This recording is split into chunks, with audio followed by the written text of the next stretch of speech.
Shalom, estamos mais uma vez aqui para trazer notícias de Israel e, ao mesmo tempo, falar de muita coisa que eu creio que é relevante e importante para que você saiba. Então, trazemos esse vídeo desta informação que foi dada já há um bom tempo por um rabino ortodoxo, o nome do rabino Simcha, tá? Ele já faleceu, mas ele traz algo importante para esta época.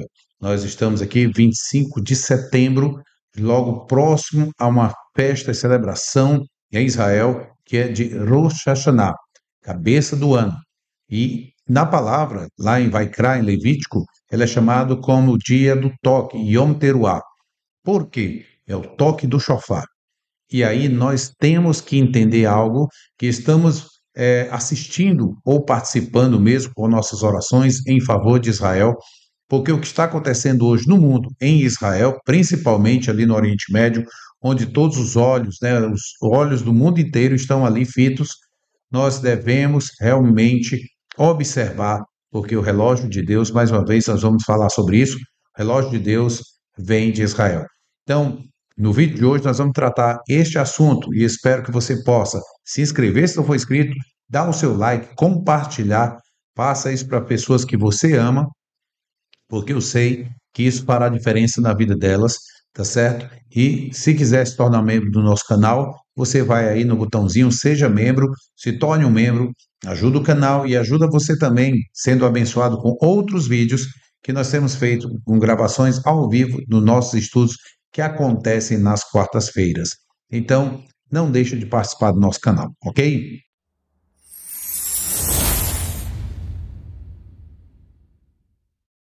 Então vamos ver esse vídeo que o ano passado eu trouxe, mostrando aqui o rabino Simcha, um rabino ortodoxo, que por ter o testemunho de Yeshua, ele inclusive foi abandonado por sua família, ele foi morar no deserto. E eu quero dizer para vocês, vocês vão ouvir esse vídeo, esse testemunho que ele dá aqui. O ano passado eu coloquei e ouvi alguns comentários. Comentários tal como dizendo que ele voltou atrás, deixou de crer em Yeshua, e eu coloquei um comentário dizendo, olha, você infelizmente está com uma informação falsa. Por quê? Porque eu conheço uma pessoa de perto, tá? Um rabino, um amigo nosso, que cuidou dos seus últimos dias, quando o rabino Simcha faleceu, bendita memória, e o rabino cuidou dele até os últimos dias. E sabe da sua fé, sim, em Yeshua, que foi até o final. Então, essa história de que ele voltou atrás, que abandonou, isso não é verdade. Deixo isso bem claro, porque sei como é que foi o final da sua vida aqui na Terra, dentro desse tempo que o Eterno lhe deu. Mas cremos na ressurreição dos mortos e que o Rabino Simcha retornará. Amém? Também eu quero passar esse vídeo, depois nós vamos tratar de um assunto que também recebi um comentário de um Hazam, vamos dizer assim, de um renome aqui no Brasil e que citou sobre o vídeo que colocamos no ano passado sobre essa fala do Simcha, do que ele cita sobre o Marzor, tá certo? Marzor é como um Sidur, é um livro de oração que traz todo o contexto e a liturgia para a festa, esse Marzor da festa de Rosh Hashanah e também de Yom Kippur. Então, nesse livro, nesse Marzor, também cita o nome de Yeshua, e diz que Yeshua Sarapanim. Nós vamos trazer esse vídeo para você agora. O que estou fazendo? Revelando este nome secreto de Yeshua que tem sido tão zelosamente guardado por tantos anos, o nome que devia ser dito sussurrando pelo rabino que me ensinou, um sussurro assim, e disse, agora tu sabes e agora não fales. Há um ditado em hebraico.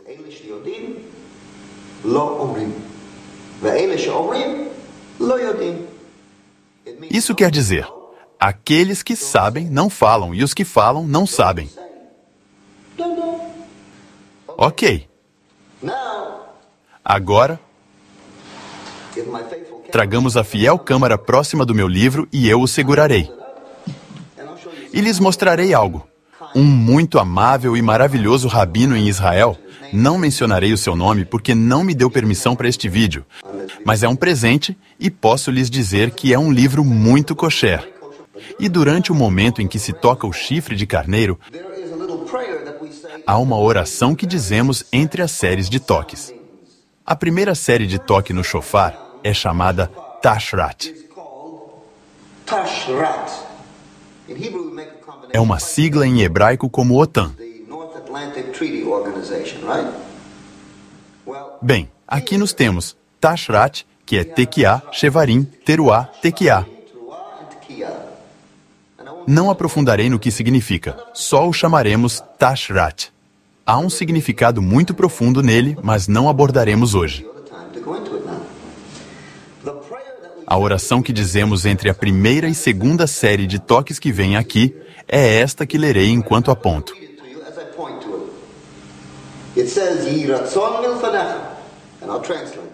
Diz: seja tua vontade diante de ti.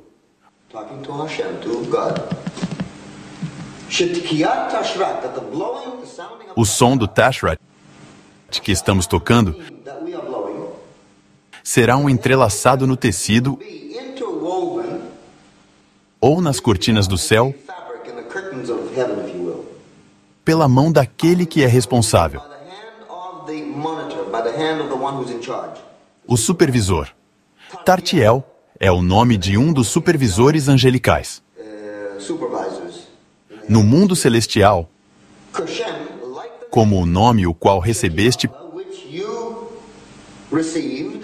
pela mão de Elias,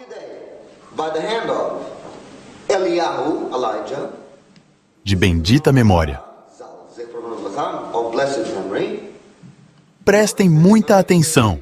Vê Yeshua e Yeshua. Yeshua, aqui está o nome de quem eu falo.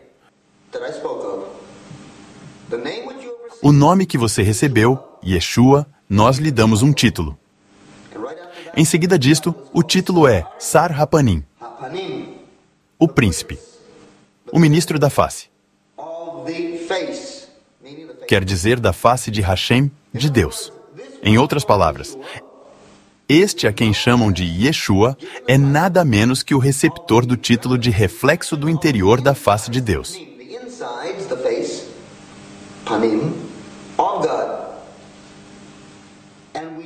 E gritamos o seu nome entre a primeira e segunda séries de toques do shofar, do chifre de carneiro. Agora terminarei a oração. E também o ministro Metatron é outro nome que se usa para Yeshua. Quer dizer, o guia do caminho. E enche-nos com tuas misericórdias. Bendito sejas tu que possui todas as misericórdias. Ok, as informações que eu tenho para lhe passar é essa. Por exemplo, eu quero trazer aqui o que foi colocado num comentário no nosso canal, tá? Como eu falei, de um Razam e respeito totalmente a informação que ele deu e foi muito precisa. Mas é lógico que em alguns pontos a gente pode questionar, e é o que eu vou questionar aqui. Porque ele botou assim para nós. De acordo com a Cabalá judaica, existem somente 3 anjos chamados de Sarrapanim, ministros do interior. São eles: Shemuel, Metatron e Aviel. Esses mesmos ministros celestiais foram atribuídos fisicamente aos profetas Moshe, Shmuel e Eliahu. O ministro Metatron tem 70 nomes, entre eles o nome Ishayahu. Existe também Yeshua, o sumo sacerdote, ministro da Câmara Interna Celestial, e em vários Mahzorim, este é o nome escrito de fato.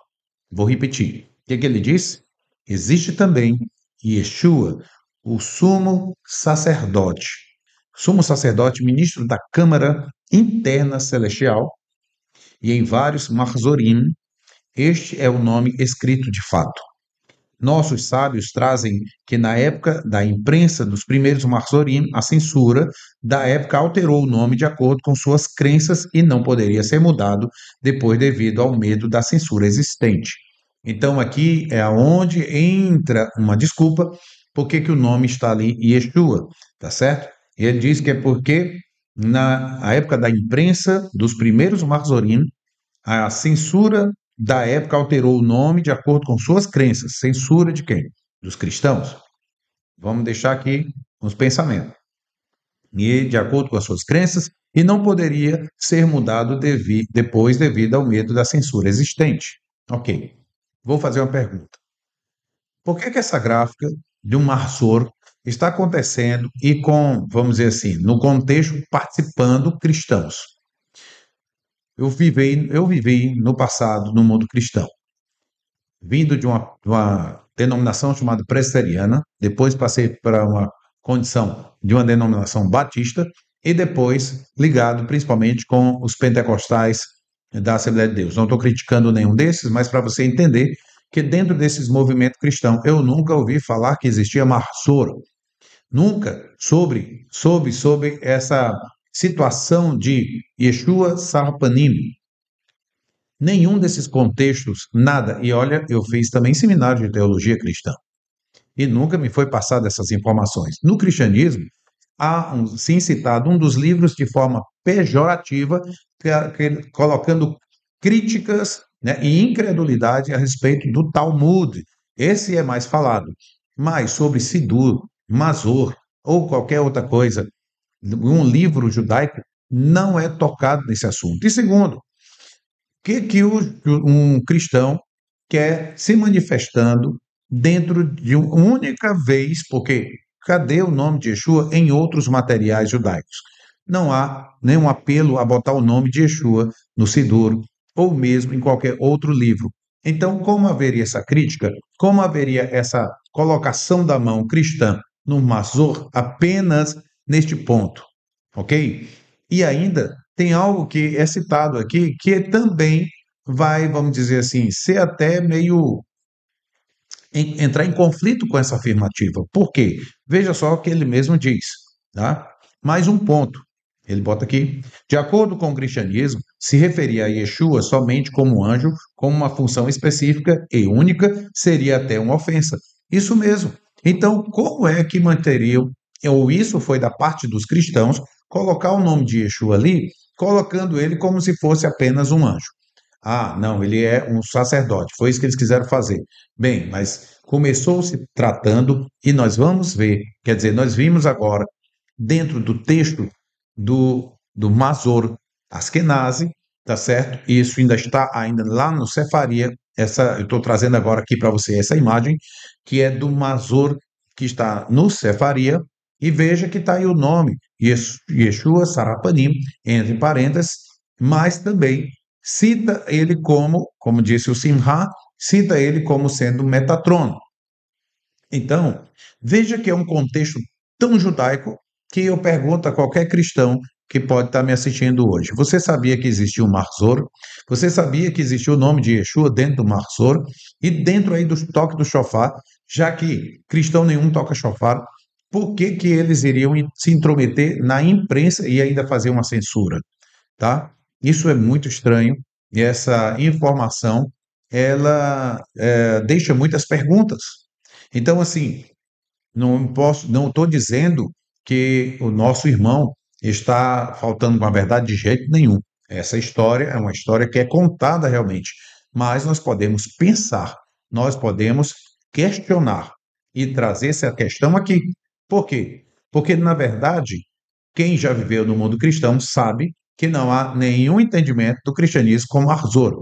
Agora, que os que fizeram e colocaram o Marzor, o nome de Yeshua, colocaram porque eles não tinham preconceito com Yeshua. Por quê? Uma coisa é você saber separar, tá? A Yeshua do cristianismo. O cristianismo é uma religião montada em Roma. Yeshua é um judeu, e eu trago aqui, inclusive, a capa desse livro aqui para vocês verem, do nosso querido Dave Flusser, tá? Um acadêmico, e que ele cita o seguinte: Yeshua, ele era um praticante do judaísmo, inclusive que ele buscava a prática do judaísmo primitivo, aquele que foi entregue a Moshe. Podemos encontrar rabinos como este aqui, que fez o quê? ele escreveu um livro chamado Kosher Jesus. What Christians have to always remember is that the religion of Jesus was Judaism, not Christianity. Jesus was a Jew, he was never a Christian. Not only did he live Judaism, practice Judaism, and die for his Judaism, he actually says in Matthew chapter 5, verse 18, that anyone who doesn't keep every last letter of the law will be the least in the kingdom of heaven. That's an incredible statement, that Judaism is eternal and its laws are eternal. Sermon on the Mount is taken completely from earlier Jewish sources, and Jesus was not trying to innovate. He was trying to teach the Torah, and that's what he does on the Sermon on the Mount. One of the chapters in Kosher Jesus traces most of the Sermon on the Mount line by line, verse for verse, straight back to their earlier biblical origins, whether it's in the book of Psalms, whether it's in the 5 books of Moses, whether it's in the prophets. Jesus was restating Torah teachings. And this is absolutely clear. There is no break. Even where people come along and say, oh, but Jesus was trying to demonstrate that the Old Testament, what we call the Hebrew Bible, there's nothing old about it to us. Old seems to imply that it's discarded and it's been replaced. It's not. Our Torah is in full force, is in full effect and force. But Jesus says, for example, you have heard, an eye for an eye and tooth for a tooth, but I say, turn the other cheek. First of all, everyone knows, who's ever studied Judaism, they're going back to the very foundation of Judaism. An eye for an eye was never translated literally as some sort of barbaric act that you would take out someone's eye. It was always monetary compensation. And where Jesus says, turn the other cheek, this comes from Lamentations chapter 2, written by the prophet Jeremiah. So in the book, I trace back all his teachings to its earlier Torah origin, because Jesus was not coming to innovate and start a new religion. He was coming to reinforce the Torah, as he makes very clear in Matthew chapter 5. Tá certo? Porque ele está, inclusive, ensinando para as pessoas a respeito das palavras de Yeshua que estão tanto nos profetas como também na Torá. Então, veja só, naquela época, assim como Simha acabou de falar, que o seu professor, inclusive, foi quem anunciou para ele, Yeshua, um professor ortodoxo dentro dos ensinos ali de uma yeshiva, e que levou ele ao conhecimento de Yeshua. Então, muitos que estão assim, estão calados, como ele disse, porque quem sabe, não fala, mas quem não sabe, fala, tá certo? Então, ele traz essa, porque isso é uma verdade. Muitos estão ali em Israel, apenas observando aquele que começa a se questionar, e eles chegam lá e apresentam Yeshua. Mas não vão fazer isso de forma aberta, porque existe aqueles que não concordam e ainda tem um trauma na pessoa que conecta Yeshua com o Jesus que foi criado por Roma. Temos que entender que houve isso sim, isso não se esconde, isso é fato, isso está na história, e nós temos como provar, tá certo? Mas falando disso tudo, chegando a esse ponto, para mostrar para vocês que quando falamos, as orações no toque do shofar, apresenta-se Yeshua Sarrapanim. E como foi dito aqui, ele é o sumo sacerdote. O que a gente encontra em Hebreus? Dizendo que Yeshua, ele é o sumo sacerdote na ordem de Melquisedeque, de Melquisedeque. Então, olha só como essa informação foi nos dada aqui pelo Razan, também está no livro de Hebreus.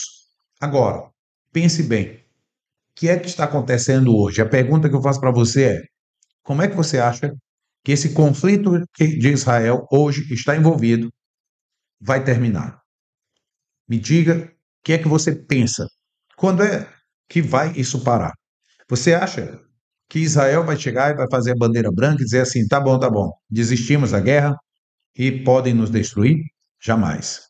Você acha que o outro lado vai chegar em um momento e vai dizer assim, todos nós aqui abriremos mão, tá, da terra de Israel, é de vocês, e pronto, vamos trazer a paz? Você acha mesmo que isso vai ser capaz? Ou você entende que o tempo que nós estamos vivendo hoje, e esse toque de shofar hoje, nesse tempo de Rosh Hashanah, é significativo ou não? Conforme está sendo dito aqui no livro de Sofonias, e eu trago aqui para você agora ouvir, e veja que no capítulo 1 de Sofonias vai falar que é uma noite bem escura e noite de toque de shofar. Porém, no capítulo 2, ele vai citar algo, inclusive na destruição de Gaza. Veja isso que Sofonias fala, e veja se não é o momento que estamos vivendo. Sim, Por isso que eu trago aqui para você, linkando o que estamos vivendo hoje nessa guerra com essas palavras do Simha e o tempo que estamos vivendo para um novo Rosh Hashanah, chegando aí o ano 5.785. Em Sofonias 1, versículos do 14 ao 17 diz: O grande dia do Senhor está perto, sim, está perto, e se apressa muito. Amarga é a voz do dia do Senhor, clamará ali o poderoso.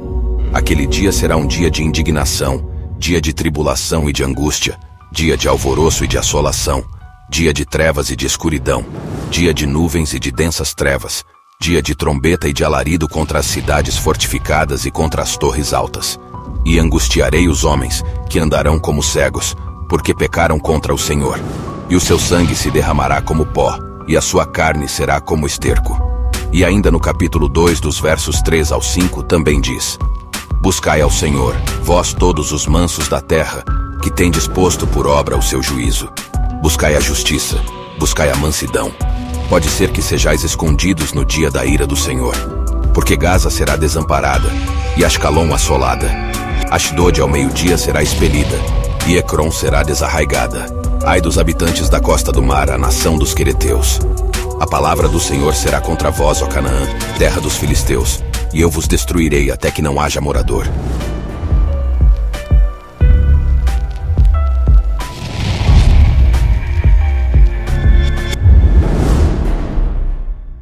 Trazendo essas informações para você, meu irmão, agora eu digo, você está se preparando para aquele grande dia, como diz, um terrível dia, porque não é um dia de que as pessoas esperam, né, de o dia mais feliz do mundo.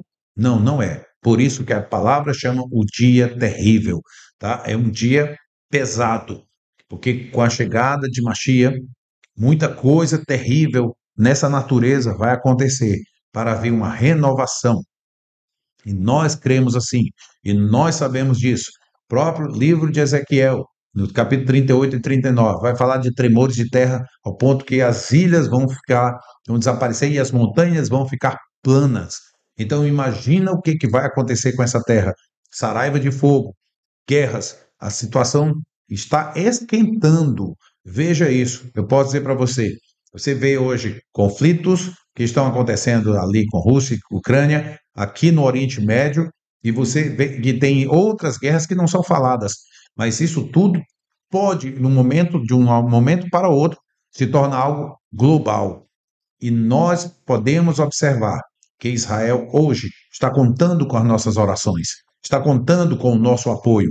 E nós precisamos dar esse apoio, nós precisamos orar e precisamos nos preparar, porque Mashiach pode chegar a qualquer momento.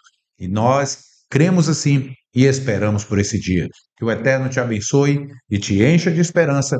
Levante a cabeça para cima. Yeshua disse, porque está próximo a redenção de vocês. Baruch Hashem, shalom, shalom, e um forte abraço a todos.